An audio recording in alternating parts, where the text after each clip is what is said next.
সুপ্রিয় শিক্ষার্থীবৃন্দ, সবাইকে একটা প্রীতি শুভেচ্ছা জানিয়ে শুরু করছি আজকের অর্থনৈতিক ক্লাস। কাছে এবং দূরে যে যেখানে বসে এই মুহূর্তে আমার ভিডিওটি অন করছেন, প্রত্যেকে জানাচ্ছি আন্তরিকভাবে প্রীতি শুভেচ্ছা, অভিনন্দন এবং সেই সাথে জানাচ্ছি অশেষ কৃতজ্ঞতা। বরাবরের মতোই আবার নতুন একটি টপিক নিয়ে আপনাদের সামনে হাজির হয়েছি। আর আজকের আলোচ্য বিষয় হলো বনলতা সেন কবিতা। একটু মনে রাখুন, বনলতা সেন কবিতা। এই কবিতাটির একেবারে প্রথম থেকে শেষ পর্যন্ত লাইন বাই লাইন, পংক্তি টু পংক্তি, একবারে প্রথম থেকে শেষ পর্যন্ত ধরে ধরে ব্যাখ্যা করার চেষ্টা করব। পাশাপাশি কবি পরিচিতি সম্পর্কে থাকবে বিস্তারিত তথ্যপাত্য। যারা আপনারা স্নাতক শ্রেণীতে রয়েছেন কিংবা যারা অনার্স করতেছেন, বাংলায় সম্মান পড়তেছেন, কিংবা যারা বিভিন্ন প্রতিযোগিতা পরীক্ষায় অংশগ্রহণের জন্য প্রস্তুতি নিচ্ছেন, আপনাদের প্রত্যেকের জন্য এই ক্লাসটি অনেক বেশি ফলপ্রসূ হবে। বিশেষ করে স্নাতক শ্রেণীর শিক্ষার্থীরা, এটা তাদের টেক্সটের অন্তর্ভুক্ত, প্লাস সবার জন্যই আমি মনে করি যারা বিভিন্ন প্রতিযোগিতা অংশগ্রহণ করতে যাচ্ছেন, এমন কিছু এখানে তথ্যপাত থাকবে, বেসিক মৌলিক তথ্যপাত থাকবে কবি পরিচিতি সম্পর্কে এবং পাঠ সম্পর্কে, যেগুলো বিভিন্ন পরীক্ষার জন্য উপযোগী। তার সময় নষ্ট করতেছি না, আমরা চলে যাচ্ছি আমাদের মূল পর্বে। বলছিলাম বনলতা সেন কবিতার কথা। বাংলা সাহিত্যে আপনি যদি হাতে গোনা কয়েকটি কবিতা ধরেন, হাতে গোনা কয়েকটি কবিতা ধরুন, 10টি কবিতা, 20টি কবিতা, হ্যাঁ, এই যে হাতে গোনা 10টি বা 20টি কবিতা, আপনি যে যে ক্যাটাগরিতে কবিতাগুলো আপনি বিশ্লেষণ করেন না কেন, এই 10টি কবিতা বা 20টি কবিতার মধ্যে হাতে গোনা বহুল পঠিত হিসেবে গণ্য হবে বনলতা সেন নামক কবিতাটি। আপনি কি জানেন বা আপনারা কি জানেন যে বর্তমান এই পৃথিবীতে সবচাইতে বেশি বাংলা ভাষার কোন কবিতাটি বেশি পঠিত হয়েছে? কি মনে করতে পারতেছেন না? আর যারা জানেন একটু মিলিয়ে নিন। বন্ধুকার সুনীল গঙ্গোপাধ্যায়ের কেউ কথা রাখেনি এই কবিতাটি। সুনীল গঙ্গোপাধ্যায় যেমন কবিতার আকাশে উজ্জ্বল নক্ষত্র, ঠিক তেমনই আমাদের জীবনানন্দ দাশ, তাকে বলা হয়ে থাকে তিমির হরণের কবি। একটু মনে রাখবেন, তাকে বলা হয়ে থাকে তিমির হরণের কবি, তাকে বলা হয়ে থাকে রূপসী বাংলার কবি, তাকে বলা হয়ে থাকে প্রকৃতির কবি। নানা উপাধ্যায়ে তাকে ভূষিত করা হয়েছে। তবে যাই বলুন না কেন, স্বাধীনতা উত্তর যে সমস্ত পাঠক শ্রেণী রয়েছে যারা কবিতাকে ভালোবাসে, এদের 90%, 80 থেকে 90% পাঠকের কিন্তু আইকন হিসেবে গণ্য হয়েছেন জীবনানন্দ দাশ। তিনি মূলত 30-এর দশকের কবি। দশক এই কারণে বললাম, তৎকালীন সময় কিন্তু যে রবীন্দ্র একটা বলয় ছিল, রবীন্দ্র বলয়, আপনারা যারা কবিতা ভালোবাসেন, কবিতা যারা মানে পঠন পাঠন করে, কিংবা সাহিত্যের মধ্যে যারা আপনারা সাহিত্য নিয়ে যারা মেতে থাকেন, তারা কিন্তু খুব সহজেই বুঝতে পারবেন যে যুগ কী, দশকটা কী। আমরা বলি না 30-এর দশক, 40-এর দশক, 50-60-এর, হ্যাঁ, 70-এর দশক, 80-এর দশক, 90-এর দশক, 00 দশক, হ্যাঁ। তো এই জীবনানন্দ দাশ তৎকালীন সময়ে মানে বাংলা সাহিত্যকে পুরোটাই ওই সময় নিয়ন্ত্রণ করতো রবীন্দ্রনাথ ঠাকুর। অর্থাৎ রবীন্দ্রনাথ ঠাকুরকে ধরা হতো মানে সৌরজগৎ তো চিনেন আপনারা, সৌরজগৎ মানে সৌরজগৎকে কেন্দ্র করে যে জগৎটা, ওই সময় রবীন্দ্রনাথ ঠাকুরকে সৌরজগতের মতো মানে মনে করা হতো, এবং তাকে আবর্তিত মানে তাকে কেন্দ্র করে সকল কবিরা, সাহিত্যিকরা যেন ইয়ের মতো, অন্যান্য গ্রহের মতো আবর্তিত হচ্ছিল। রবি ঠাকুর যে ধারায় লেখেন, রবি ঠাকুর যে ভাষায় লেখেন, যে স্টাইলে, যে শৈলীগুলো ব্যবহার করেন, একই ধারা একই শৈলী দিয়ে যেন বাকিরা তাকে অন্ধের মতো অনুসরণ করতেছিল। তো এই রবীন্দ্র বলয় থেকে যেন কোনোভাবেই বের হওয়া যাচ্ছিল না। তো ওই সময়ের 5 জন কবি এই রবীন্দ্র বলয়ের বাইরে চিন্তা করা শুরু করলেন। এই 5 জন কবিকে একত্রে বাংলা সাহিত্যে বলা হয় পঞ্চপাণ্ডব। একটু মাথায় রাখবেন, পঞ্চপাণ্ডব। তারা পুরো রবীন্দ্র বলয় থেকে বের হয়ে আসার চেষ্টা করেছেন। তারা শুধু মুখেই বলেননি, কি করেছেন, তারা কাজ দিয়েও এটার প্রমাণ করেছেন। রবি ঠাকুর যে ভাষায় কথা বলতেন, যে ভাব ব্যবহার করেন, যেরকম চিত্রকল্প ব্যবহার করেন, যে শব্দগুলো প্রায় ব্যবহার করতেন, ওইগুলো থেকে তার কি ক্রমপর্যায়ে বের হওয়ার চেষ্টা করেছেন। তো এই পঞ্চ পাণ্ডবদের মধ্যে অন্যতম প্রধান হলো বিষ্ণুদে, অমিয় চক্রবর্তী, সুধীন্দ্রনাথ দত্ত এবং সর্বশেষ পর্যায়ে মানে এই পঞ্চপাণ্ডবের শেষের দিকে যিনি, তার নাম হলো জীবনানন্দ দাশ। তো আমি ছোট্ট একটু উদাহরণ দিয়ে আমি বিষয়টা ক্লিয়ার করার চেষ্টা করব। যেমন তার একটি কবিতায় রবি ঠাকুরকে তিনি দেখুন কিভাবে কটাক্ষ করেছেন। বুড়ো হয়ে গেছো তুমি এ বুড়ো পৃথিবীর মতন। তার মানে সে রবীন্দ্রনাথ ঠাকুরকে মানে একটু কটাক্ষ চলে বলতেছেন, বুড়ো হয়ে গেছো তুমি এ বুড়ো পৃথিবীর মতন, মানে তুমি তো এখন এক্সপার্ট হয়ে যাচ্ছ, পৃথিবী যেরকম বয়স হয়ে গেছে তুমি এরকম তোমার বয়স হয়ে, তুমি এখন ছেড়ে দেওয়ার না কেন, তোমার ভেতর থেকে এখন যা সেগুলো সব সত্যিকার তো কবিতা না, কেউ শব্দ বের হচ্ছে, ওগুলো কবিতা হয়ে উঠছে না। সমকালীন সময়ে জীবনানন্দ দাশ নানাভাবে তার তো আসলে দৈহিক যে স্ট্রাকচার ছিল, তিনি আসলেই তাকে নিয়ে নানা ধরনের মিথ আছে, হ্যাঁ নানা ধরনের মিথ আছে। কেউ কেউ বলে থাকেন তিনি তার চেহারা নিয়ে খুব সবসময় ফ্রাস্ট্রেশন বা হতাশায় ভুগতেন, দাম্পত্য জীবন নিয়েও হয়তো। তো আমি ওই বিষয়ে যাচ্ছি না। তো তার কবিতার মধ্যে এরকম এক ধরনের কি ফ্রাস্ট্রেশনের ছায়া, হতাশার ছায়া যেন মৃত্যুর আলিঙ্গনের বারবার উঠে আসছে বিভিন্ন কবিতায়। তো যাই হোক, আমরা বলবো তিনি প্রকৃতির কবি, রূপসী বাংলার কবি। এই দিক থেকে মোটামুটি তার প্রত্যেকটা কবিতার মধ্যে উনি যেভাবে বাংলাকে দেখেছেন, বাংলা ভাষাকে দেখেছেন, বাংলা সাহিত্যকে দেখেছেন, বাংলার প্রকৃতিকে তিনি যেভাবে দেখেছেন, যে উপমায় তিনি উপমিত করেছেন, আপনি দেখেন সমকালীন আর কোনো কবির কবিতার মধ্যে কিন্তু এরকমভাবে মানে শব্দগুলো লেপ্টে থাকেনি। সুতরাং সেই দিক থেকেই মানে তাকে অন্যতম প্রধান কবি হিসেবে বিবেচনা করা যায়। তো যাই হোক, আমরা বলছিলাম বনলতা সেন কাব্যের কথা। এই বনলতা সেন একটি কবিতার বই, কি বলছি, একটি কবিতার বই। তো এই কবিতার বইয়ের মানে নামাঙ্কিত অর্থাৎ নাম কবিতাই হলো বনলতা সেন কবিতা। আমি এই কবিতাটি এখন আপনাদের ধরে ধরে কবিতাটি বিশ্লেষণ করার চেষ্টা করব। তো আশা করছি প্রথম থেকে শেষ পর্যন্ত থাকবেন। টোটাল বনলতা সেন কবিতায় একটু নোট করবেন, আমি একবার প্রায় বলে থাকি, আমার সবগুলো ক্লাসে আমি বলে থাকি যে আমার ক্লাসটি যখনই করবেন একটু খাতা কলম সাথে নিয়ে ক্লাসগুলো করার চেষ্টা করবেন, তাতে করে আপনি সবচেয়ে বেশি উপকৃত হবেন। তো বলছিলাম যে এই বনলতা সেন টোটাল কবিতার মধ্যে স্তবক রয়েছে কয়টি? স্তবক রয়েছে তিনটি। কয়টি স্তবক? তিনটি স্তবক। এখন প্রশ্ন করতে পারেন, স্যার তাহলে স্তবক কীভাবে বলবো?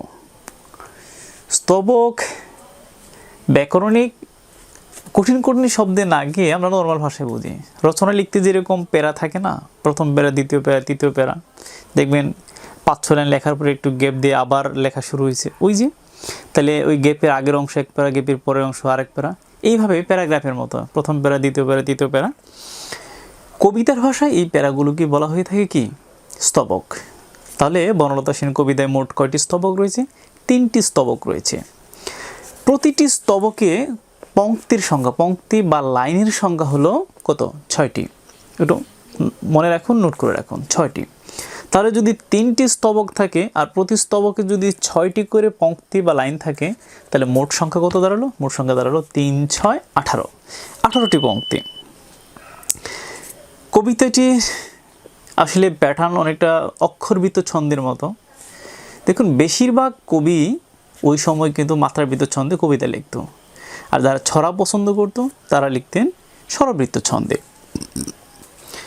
তো তার জন্মটা একটু মনে রাখবেন 1899 সালে। কত সাল বলছি? 1899 সালে। ঠিক একই সনে আরেকজন কবি কিন্তু জন্মগ্রহণ করেছিলেন। এটা আপনাদের সাথে আপনার কাছে একটু প্রশ্ন রেখে দিলাম, কোন কবি একই দিনে, মানে একই দিনে বলতে একই সনে জন্মগ্রহণ করেছিলেন বাংলাদেশের আরেকজন খুব খুব খুব খ্যাতিমান কবি? একটু একটু জেনে ক্যালকুলেট করে কমেন্ট অপশনে একটু জানাবেন। হ্যাঁ, মৃত্যুটা 1954 সন, একটু নোট করে রাখবেন। ট্রাম দুর্ঘটনায় তিনি মৃত্যুবরণ করেছেন। তাহলে তার জন্মটা হচ্ছে বরিশাল জেলায়।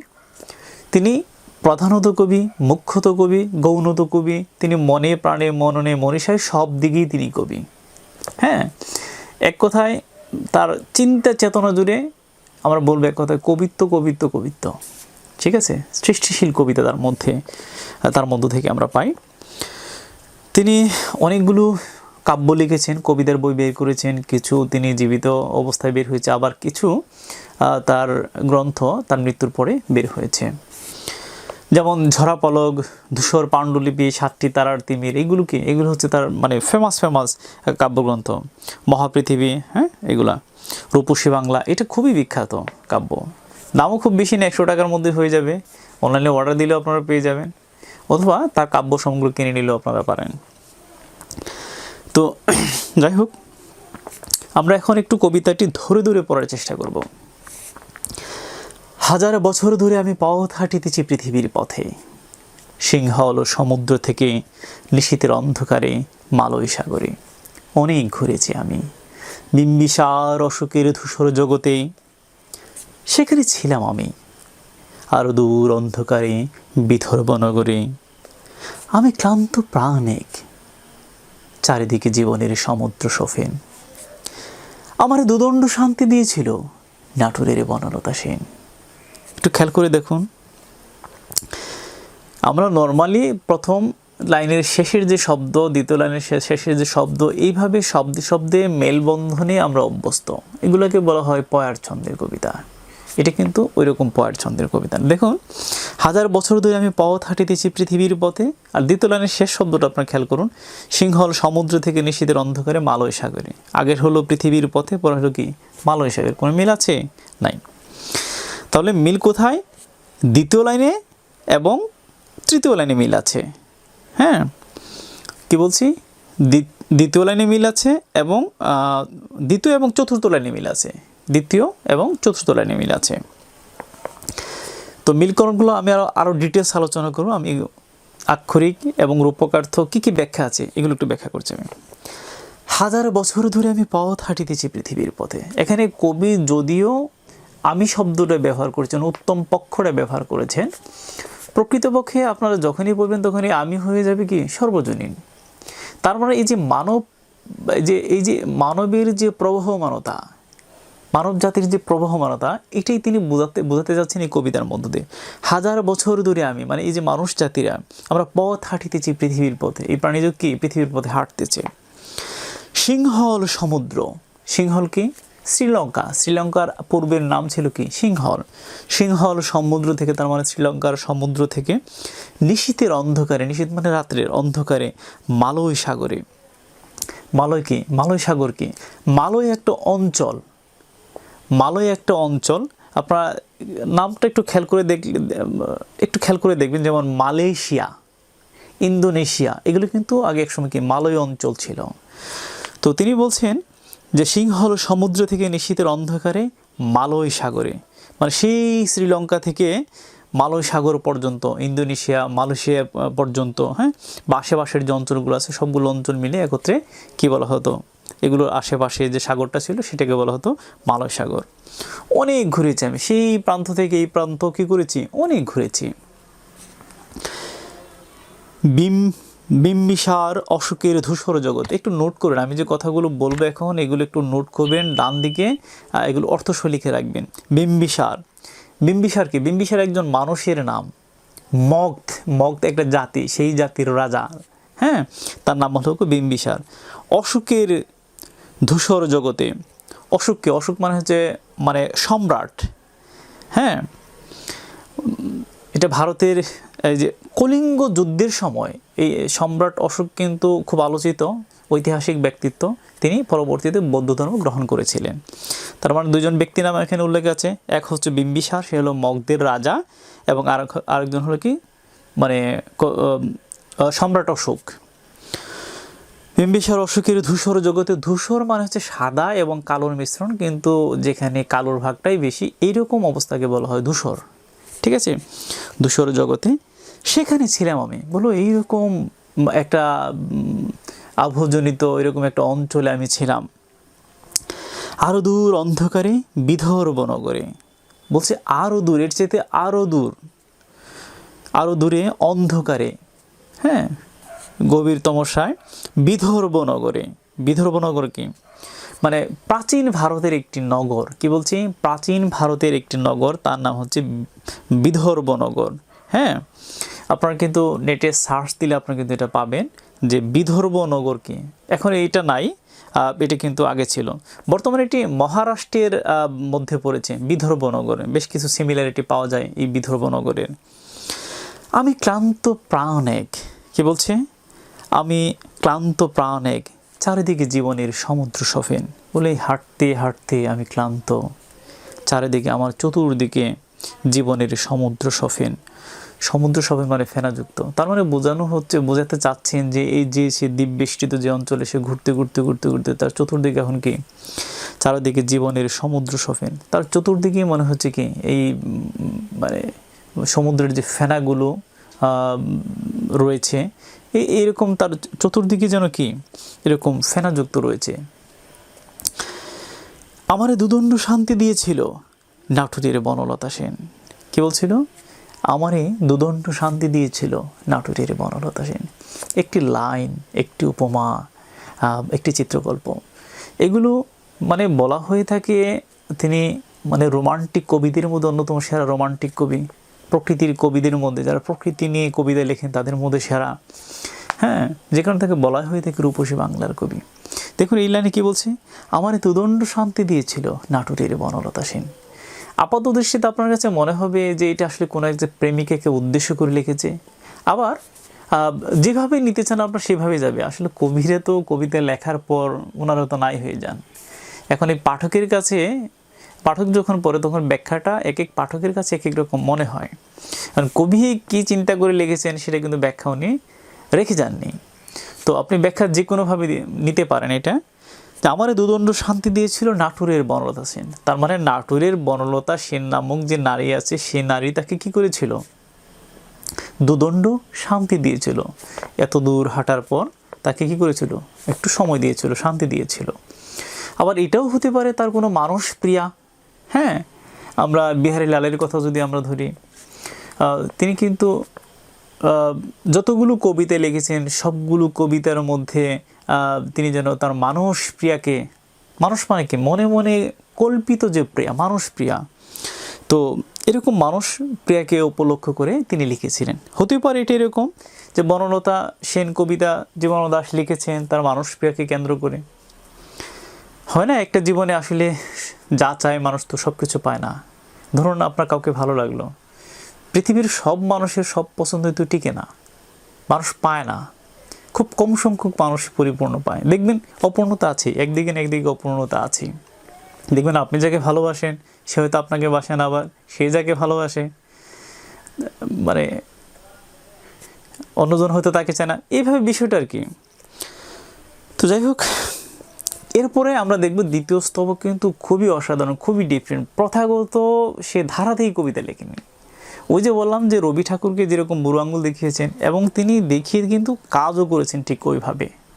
তিনি তার কবিতার মধ্যে অনুপ্রাস, যমক, শ্লেষ, চিত্রকল্প, অলঙ্কার মানে হেন কোনো বিষয় নাই যে তিনি নতুনত্ব আনেন নাই।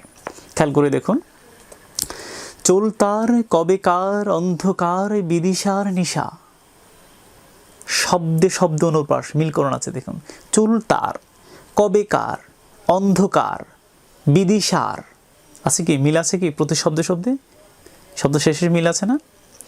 আমরা যেরকম তলে জলে মিল পাই, দেখুন এখানে কিন্তু মিল আছে। চুলতার, কবেকার, রধ্বনি র অনুপ্রাস মিল আছে না? অন্ধকার, বিদিশার নিশা। বিদিশা মানে কি? প্রাচীন ভারতের একটি নগর।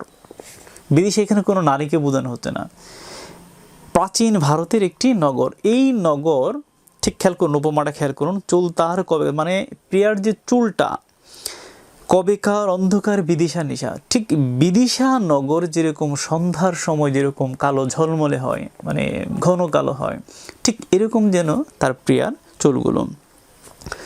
মুখ তার শ্রাবস্তির কারুকার্য। কি বলছি? মুখ তার শ্রাবস্তির কারুকার্য।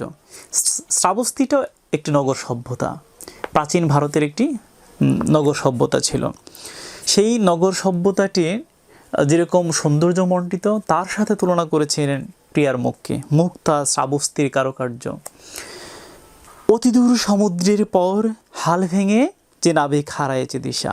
বলছে অতিদূর সমুদ্রের পর, সমুদ্রে যেতে যেতে অনেক দূর যাওয়ার পর হাল ভেঙে যে নাবিক হারাইছে দিশা, মানে হালটা ভাঙার পর দিশাহারা যেরকম নাবিক, এরকম একটি অবস্থা। সবুজ ঘাসের দেশ যখন সে চোখে দেখে দারুচিনি দ্বীপের ভিতর। সবুজ ঘাসের দেশ যখন সে চোখে দেখে দারুচিনি দ্বীপের ভিতর। দারুচিনি দ্বীপ কি? দারুচিনি দ্বীপ হচ্ছে শ্রীলঙ্কাকে বোঝানো হয়। আমরা যেরকম সিংহলকে বলেছি আগে, ঠিক এরকম দারুচিনি দ্বীপ বলতে কাকে বোঝানো হচ্ছে? শ্রীলঙ্কাকে বোঝানো হচ্ছে। আপনারা জানেন যে শ্রীলঙ্কা একসময় কিন্তু দারুচিনির জন্য খুবই বিখ্যাত ছিল, খুবই বিখ্যাত, এখনও আছে। শুধু এই যে আমরা যেরকম দারুচিনি, এলাচি আমরা যেগুলো ব্যবহার করি আমাদের ব্যঞ্জন তৈরিতে, আমাদের তরকারিগুলো রন্ধন শিল্পের জন্য এটা ব্যবহার করি, ঠিক ওই সময়ে যখন ভারতীয় উপমহাদেশ ছিল, বাংলাদেশের তখন জন্ম হয়নি, তখন ছিল ভারতীয় উপমহাদেশ, বাংলাদেশ, পাকিস্তান, ভারত, নেপালের কিছু অংশ, ভুটানের কিছু অংশ মিলে সম্পূর্ণটা কী ছিল? ভারতীয় উপমহাদেশ ছিল।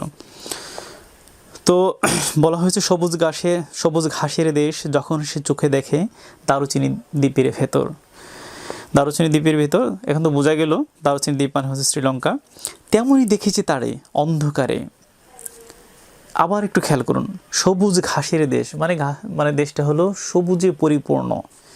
যখন সে চোখে দেখে দারুচিনি দ্বীপের ভেতর দিয়ে সবুজ ঘাস, এরকম একটি জায়গা যখন সে চোখে দেখে, তেমনই দেখেছি তারে। অর্থাৎ যখন আপনি সবুজগুলো দেখবেন, আপনার চোখ দেখবেন স্নিগ্ধতে ভরে গেছে, আপনার চোখ আরাম পায়। আমরা যখন বিভিন্ন জায়গাতে আমরা যখন কম্পিউটারে কিংবা মোবাইলে বেশি আসক্ত হয়ে যাই, হ্যাঁ, দেখবেন যে আমাদের চোখ ব্যথা করতেছে। ঠিক ওই সময়টা চোখটা একটু ঘুরিয়ে আপনি যখন সবুজের দিকে তাকাবেন, দেখবেন আপনার চোখ কিন্তু আরাম পাচ্ছে, প্রশান্তিতে ভরে যাচ্ছে। ঠিক এরকম একটু উপমার চেষ্টা করেছেন। সবুজ ঘাসের দেশ যখন সে চোখে দেখে দারুচিনি দ্বীপের ভিতর, তেমনই দেখেছি তারে অন্ধকারে। বলছে ঠিক ওই রকম করেই আমি তাকে কি করেছি? দেখেছি অন্ধকারের মধ্যে।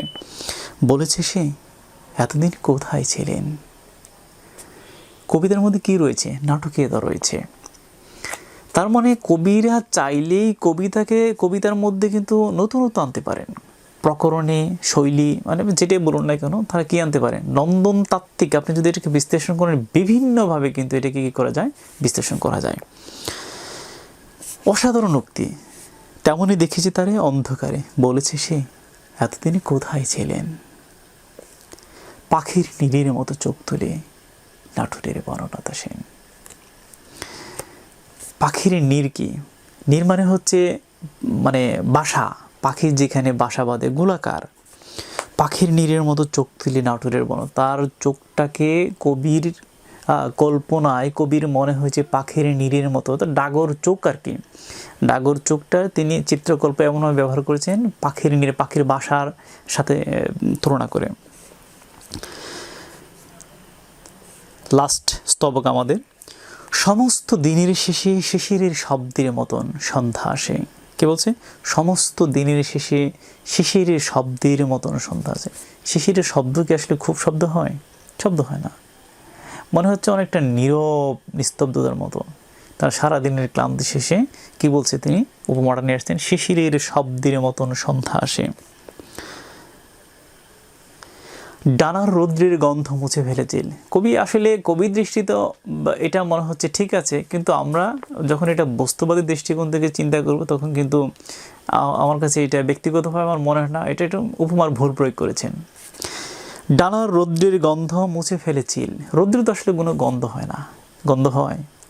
রৌদ্র তো কোনো গন্ধ নাই। যদি তিনি মানে কাব্যের আলংকারিক অর্থে এটা ভিন্নতা আনার জন্য শব্দটি ব্যবহার করেছেন, যে ডানার রৌদ্রের গন্ধ মুছে ফেলেছিল, অর্থাৎ চিল যখন রৌদ্রে উঠতে উঠতে উঠতে উঠতে যখন কালোচে বর্ণ হয়ে যাবে, দীর্ঘ সময় তার যেরকম আমাদের যেরকম ঘাম দেয় বা রৌদ্রে পুড়ে সে যেরকম কালোচে হয়ে যায়, ঠিক এরকমই আর কি তিনি বর্ণনা করেছেন। ডানার রৌদ্রের গন্ধ মুছে ফেলেছিল, পৃথিবীর সব রং নিভে গেলে, কি বলছে, পৃথিবীর সব রং নিভে গেলে পাণ্ডুলিপি করে আয়োজন। অর্থাৎ সন্ধ্যার সময় আসলে পৃথিবীকে, এই যে আলোকিত আপনি শহর দেখেন, মানে সূর্যের উপস্থিত যে সুন্দর প্রকৃতি আপনি দেখেন, যে শহরটাকে আপনি দেখেন, আপনার দৃশ্যমান যত কিছু আপনি দেখতেছেন সেটা যেরকম সুন্দর লাগে, হ্যাঁ, এটা যখন অন্ধকারে, এটা যখন লেপ্টে যায়, যখন সন্ধ্যা আসে, কবি বলতেছেন পৃথিবীর সব রং নিভে গেলে পাণ্ডুলিপি করে যান। মানে এই রঙগুলো যখন অন্ধকারের ছায় যখন ম্লান হয়ে যায়, তখন কি করে, পাণ্ডুলিপি করে একজন। তখন গল্পের তোরে জোনাকির রঙে ঝিলমিল, আর একটু কাব্যিক উপমা নিয়ে আসছেন। তখন কি হয়, যখন এগুলো সন্ধ্যার অন্ধকারের ছায় নিমজ্জিত হতে থাকে, তখন কি, গল্পের তোরে জোনাকির রঙে ঝিলমিল। জোনাকি ঠিক এরকম অন্ধকারে কি করে, মানে ঝিলমিল ঝিলমিল করে, দেখবেন একটু একটু করে জোনাক পোকা আলো দিচ্ছে, এবং অনেকগুলো পোকা যখন একত্রিত থাকে তখন এই আলোটা কিন্তু অন্যরকম সুন্দর লাগে। বাস্তবিক জীবনে আপনি ঝিঝি পোকার আবার জোনাক পোকা যখন হাতে নেবেন, দেখবেন আপনার একটু ইয়ে রাখবেন, একটু পরে দেখবেন যে কি হাতে আলো জ্বলতেছে। অন্ধকারের মধ্যে এটা বেশি সুন্দর লাগে, অন্যরকম সুন্দর। আসলে খুব কাছ থেকে যদি দেখেন জোনাকি পোকাগুলো, ভয়ের কিছু নেই, আমি অনেকবারই আমি ধরেছি, আবার ছেড়ে দিয়েছি, অনেক সুন্দর লাগে দেখতে। মিটি মিটি মিটি মিটি যেরকম তারকায় আলো দেয়, ঠিক এরকম মনে হচ্ছে আলো দিচ্ছে, আলো দিচ্ছে। সব পাখি ঘরে আসে, সব নদী ফুরায়, এ জীবনের সব লেনদেন। বলে সন্ধ্যার সময় সব পাখি কী করে, ঘরে ফিরে। সব নদী ফুরায়, মানে নদীগুলো যেমন মানে কি ফুরিয়ে আসে তার তার মানে গৃহের মধ্যে। তিনি বুঝতে যাচ্ছেন সন্ধ্যার দিকে পৃথিবীর সব প্রাণীরাই কি নিরে ফিরার চেষ্টা করে, ঠিক এরকম বিষয়টা। সব নদী ফুরায়, এ জীবনের সব লেনদেন, মানে অন্তিম সময়ে যেন জীবনের সব লেনদেনগুলো ফুরিয়ে যায়। থাকে শুধু অন্ধকার, মুখোমুখি বসিবার বনলতা সেন। লাস্ট লাইনটা খুব টাচি, তাই না? থাকে শুধু অন্ধকার, মানে সব লেনদেন ফুরিয়ে গেলে কি থাকে, জীবনের সাইন, জীবনের শেষ দিকে মানে মনে হবে কি, সব লেনদেন যখন ফুরিয়ে যায় তখন কি থাকে, সামনে শুধু অন্ধকার। অর্থাৎ মহাজীবনের পথে পাড়ি দেওয়ার একটা কি থাকে, ব্যাপার তখন থাকে। মুখোমুখি বসিবার বনলতা সেন, আপনি দুইভাবে ব্যাখ্যা করতে পারেন। যখন সন্ধ্যা চলে আসছে তখন কবি এবং তার প্রেয়সী মানসপ্রিয়া কি এই অন্ধকারের মধ্যে দুজন মুখোমুখি আসে, মানে দুজন মুখোমুখি বসে কথা বলতেছে। তাহলে দুই দিক থেকে কবিতাটি ব্যাখ্যা করা যায়। তাহলে যেটা বলতেছিলাম যে এই কবিতার মধ্য দিয়ে তিনি ইতিহাস, ঐতিহ্য এবং একই সাথে রোমান্টিকতার কিন্তু বয়ান করেছেন। তার সবচেয়ে স্পেশাল বিষয় হলো চিত্রকল্প। বাংলা সাহিত্যে আর যারা কবিতা লিখেছেন, স্বাধীনতা উত্তর যারা কবিতা লিখেছেন, আপনি দেখবেন তার মতো করে তিনি যেভাবে করেছেন, জীবনানন্দ দাশ যেভাবে করেন, তার মতো করে আর কেউ এরকম স্ট্রংলি চিত্রকল্প তৈরি করতে পারেন নাই। তিনি তার কবিতার পরতে পরতে দেখবেন পংক্তির ভাজে ভাজে আসলে একটা কাব্যের মূর্ছনা রয়েছে, কবিতার মূর্ছনা রয়েছে, যে শব্দ সম্ভার আপনাকে কী করবে, বিমোহিত করে দিবে। আমরা কিন্তু এখনও এটা নিয়ে আসলে অনেকটা প্যারোডি হয়েছে কবিতা নিয়ে, বিভিন্ন উৎসবে কিন্তু এই প্যারোডিগুলো কী করা হয়, কবিতার প্যারোডিগুলো গাওয়া হয়, আবৃত্তি করা হয়। তো যাই হোক, কেউ কেউ এটা সুর করে পড়ার চেষ্টা করেন, আবার কেউ কেউ এটি আবৃত্তির স্বরে পড়ার চেষ্টা করেন। তো পাঠকভেদের ভিন্নতা থাকবেই, বৈচিত্র্য থাকবেই। ঠিক রবীন্দ্রনাথ ঠাকুরের সোনার তরী কবিতা যেরকম 100 বছর ধরে আলোচনা সমালোচনার জন্ম দিচ্ছে, ঠিক বনলতা সেন কবিতাটি একইভাবে পাঠক মনে এরকম আলোচনা সমালোচনার জন্ম দিচ্ছে। কেউ কেউ বলতেছেন তিনি মহাকাল এবং প্লাস ইতিহাস ঐতিহ্যের এখানে অবতারণা করেছেন। আবার কেউ কেউ বলছেন না, এটা মানসপ্রিয়ার কথা বলেছেন। যাই হোক, একটি কবিতার মধ্যে যেরকম পুরো সভ্যতাকে আনা যায়, ইতিহাস ঐতিহ্যকে আনা যায়, মানে এই ব্যাপারটা কিন্তু জীবনানন্দ দাশের কবিতার মধ্য দিয়েই কি আমরা স্পষ্ট পাই, যে কবিতার মধ্য দিয়েও ইতিহাস ঐতিহ্যের স্বরূপ, সৌন্দর্য এগুলো কিন্তু আনা যায়। সুপ্রিয় দর্শকবৃন্দ, সুপ্রিয় সুধী, এই ছিল আমার আজকের ক্লাস। জানি না ক্লাসটি কেমন লেগেছে। আমি ধরে ধরে কবিতার জানি না ক্লাসটি আপনাদের কেমন লেগেছে। যদি ক্লাসটি ভালো লেগে থাকে প্লিজ একটু লাইক করবেন। আর ক্লাস রিলেটেড যদি এরপরে আপনার কোনো প্রশ্ন থাকে প্লিজ কমেন্ট অপশনে লিখবেন। এরকম যদি আরও নতুন নতুন কোনো ক্লাস যদি আপনার চাহিদা থাকে কমেন্ট অপশনে লিখতে পারেন, স্যার এই বিষয়ে একটু ক্লাস নিলে ভালো হয়। অবভিয়াসলি আমি চেষ্টা করব।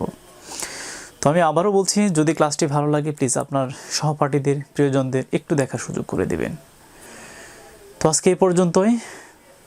আমি যাওয়ার আগে আবারও বলছি, যদি আমার চ্যানেল নতুন হয়ে থাকে প্লিজ একটু সাবস্ক্রাইব করবেন, কারণ এরকম ক্লাস পেতে গেলে সাবস্ক্রাইবের বিকল্প নেই। কারণ সাবস্ক্রাইব করলে নোটিফিকেশন আপলোড করার সাথে সাথে নোটিফিকেশন আপনার কাছে চলে যাবে।